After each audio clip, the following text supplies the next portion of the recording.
Welcome to Reis das Artes, the show where impossible conversations become possible. I'm Almir Reis, a visual artist based in Lisbon, Portugal, and here we travel through time to meet the artists who challenged conventions, broke rules, and forever changed the way we understand. Today's guest didn't simply create works of art. He questioned the very definition of art itself. He took ordinary objects and transformed them into some of the most provocative ideas of the 20th century. He challenged museums, critics, collectors, and even other artists to answer a deceptively simple question: what makes something a work of art? More than a century later, contemporary art is still living with the consequences of that question. Painter, conceptual provocateur, chess enthusiast, creator of the ready-made, and one of the most influential figures in modern art. Today on Reis das Artes, my guest is Marcel Duchamp.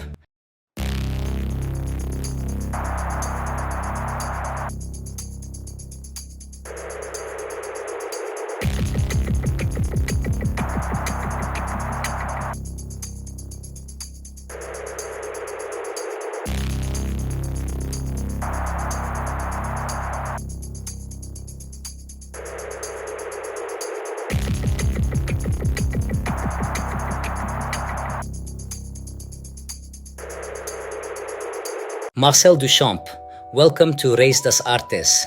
It's a great pleasure to have you here. Thank you for accepting my invitation. Your name is inseparable from one of the greatest transformations in modern art. But before we talk about your work, I'd like our audience to know a little about the man behind it. Where and when were you born, Marcel? Thank you, Almir. It's a pleasure to be here. I was born on July 28, 1887 in Blainville-Crevon, a small town in Normandy, France. I grew up in a family where art, music, literature, and intellectual curiosity were very much part of everyday life. Several of my brothers and sisters became artists as well, so creativity was always around me. Perhaps that environment gave me the freedom to become an artist, and later, the freedom to question what being an artist actually meant. You grew up surrounded by art, and several members of your family became artists.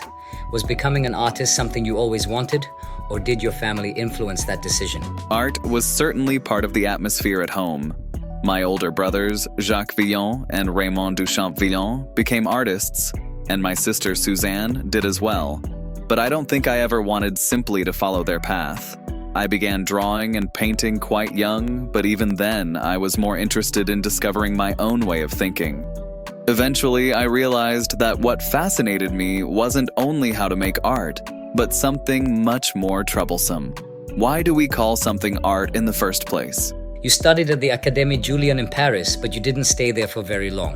What was that experience like, and why did traditional art education fail to hold your interest? I entered the Académie Julian in 1904, but I must confess that I wasn't a particularly devoted student. Academic training was based largely on technique, repetition, and established rules. I respected craftsmanship, of course, but I was becoming interested in something beyond what the eye could simply admire. Later, I would call it retinal art made primarily to please the eye. I wanted art to engage the mind as well, so my real education happened less in the classroom and more through conversations, exhibitions, books, other artists, and perhaps most importantly, through questioning the rules I was being taught. At some point, painting alone no longer seemed enough for you. You began to challenge the very idea of what art could be. When did that change happen? Almir. It happened gradually. I became tired of what I called retinal art made mainly to please the eye. I wanted art to engage the mind. The idea behind an object began to interest me more than the object's beauty. That was the beginning of a very different path for me. In 1913, you took an ordinary bicycle wheel, placed it on a stool, and something completely new began. What were you trying to say with that gesture? At first, I wasn't trying to create a new movement or even make a great statement. I simply enjoyed looking at the wheel turning. But gradually, I became interested in the idea that an artist could choose an ordinary object and, by changing its context, make us see it differently. The choice itself could become part of the creative act. Then came Fountain, a urinal signed Art Mot. Marcel, did you truly believe that was art, or were you simply provoking the art world? Both, perhaps. The provocation was intentional, but there was a serious question behind it. Who decides what art is? The artist?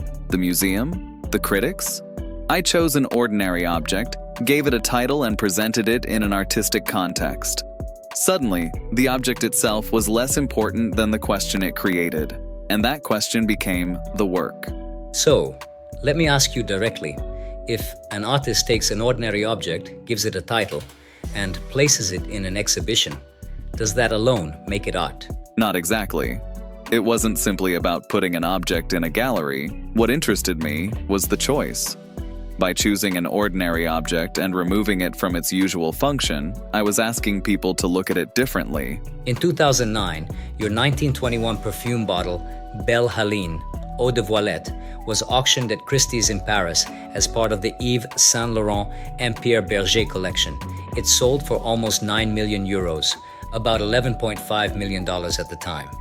Could you tell us the story behind this extraordinary piece? It began as a joke, really. I took a Rigaud perfume bottle and, with Man Ray, created a new label. Instead of the original image, we used a photograph of me dressed as Rose Celavy, my female alter ego. Even the title, Belle Haline, Eau de Voilette, was a play on words. I was playing with identity, gender, advertising, and luxury, Almir. And as for selling for nearly 9 million euros decades later, I think the joke became much more expensive than I ever imagined. You just mentioned Rose Celavy, your female alter ego. Who was she, and why did you create this other identity? Rose Celavy was another version of myself. I created her around 1920 as a way of playing with identity, gender, and even the idea of authorship. The name itself was a joke. When pronounced in French, Rose Celavy sounds like Eros c'est la vie. Eros, that's life. She wasn't simply me dressed as a woman. She became an artistic identity of her own, and I even signed some works with her name. Marcel, looking at contemporary art today, much of what we see would probably not exist without the doors you opened. When you see what art has become, do you feel proud of that legacy, or do you ever regret what you started?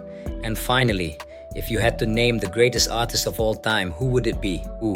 I don't regret it. Art needed freedom. Freedom from technique, from tradition, and even from the obligation to be beautiful. Of course, not everything called contemporary art interests me, but that is precisely the point. Once you open the door to freedom, you cannot decide who is allowed to walk through it. As for the greatest artist of all time, I would hesitate to choose only one.